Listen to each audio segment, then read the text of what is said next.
यह कहानी उस घर की है जहां दीवारों पर टंगी तस्वीरों से ज्यादा खामोशी बोलती थी,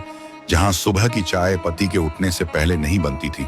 लेकिन पत्नी के चेहरे पर शिकन फिर भी रहती थी, जहां पति रोज सूरज से पहले उठता था और सूरज के ढलने के बाद लौटता था, जहां उसके हाथों की लकीरों में आराम नहीं, सिर्फ जिम्मेदारियां लिखी थी, जहां पत्नी अक्सर यह कह देती थी कि वह पति के बिना भी जी सकती है,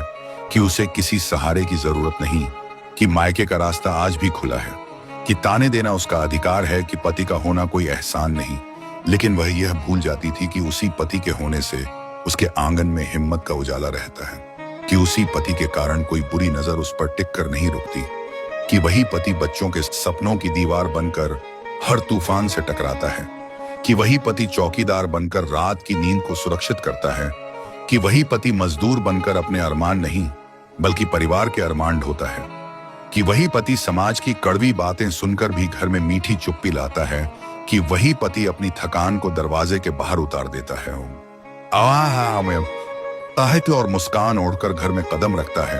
कि वही पति अपनी इच्छाओं को मारकर पत्नी की पसंद खरीदता है, कि वही पति बच्चों की फीस के लिए अपने शौक गिरवी रख देता है, कि वही पति अपने दर्द को सीने में दबाकर परिवार की हंसी बचाता है, कि वही पति हर दिन खुद से हारता है ताकि घर जीत सके,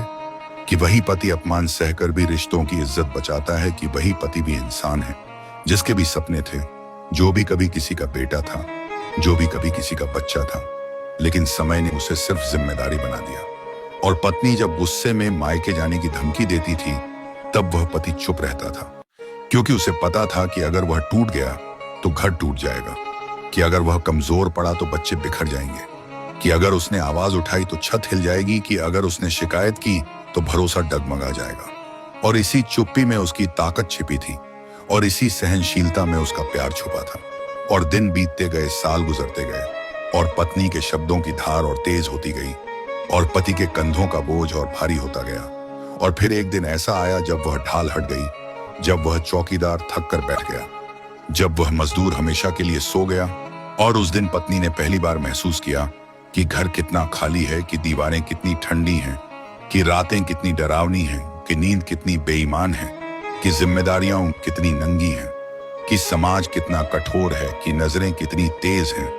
कि सवाल कितने जहरीले हैं, कि बच्चों की आंखों में कितना डर है, कि भविष्य कितना धुंधला है, कि मायके का सहारा कितना अस्थायी है, कि अपने पैरों पर खड़े होने की बात कितनी कठिन है, कि अकेले फैसले लेना कितना भारी है, कि सुरक्षा सिर्फ पैसे से नहीं आती, कि सम्मान सिर्फ शब्दों से नहीं मिलता, कि साथ का मतलब सिर्फ मौजूदगी नहीं होता। और तब उसे समझ आया कि पति होना सिर्फ कमाने वाला होना नहीं होता, बल्कि पति होना एक दीवार होना होता है, एक छाया होना होता है, एक ढाल होना होता है, एक जिम्मेदारी होना होता है। और तब बहुत देर हो चुकी थी, क्योंकि जो चला गया था वह वापस नहीं आ सकता था, और जो शब्द कहे जा चुके थे उन्हें वापस निगला नहीं जा सकता था, और जो ताने दिए जा चुके थे उन्हें मिटाया नहीं जा सकता था,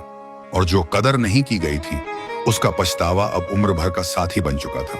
और यही इस कहानी की सच्चाई है कि पति को कमजोर समझने की भूल सबसे महंगी भूल होती है, कि पति को हंसते हल्के में लेने का खामियाजा पूरा परिवार भुगतता है, कि पति की कदर जीते जी करनी चाहिए, क्योंकि उसके जाने के बाद सिर्फ सन्नाटा बचता है। और यही कहानी हर उस घर की है जहां प्यार से ज्यादा अहंकार बोलता है, जहां समझ से ज्यादा जिद चलती है, जहां कदर से ज्यादा तुलना होती है। और यह कहानी एक इमोशनल प्रेरणा है कि रिश्तों में जीत हार नहीं होती, निभाना होता है, कि पति पत्नी एक दूसरे के विरोधी नहीं बल्कि एक दूसरे की ढाल होते हैं, कि सम्मान दोनों तरफ से चाहिए और कदर वक्त पर करनी चाहिए, क्योंकि वक्त निकल जाने के बाद आंसू भी सवाल करने लगते हैं और जिंदगी सच में वीरान हो जाती है।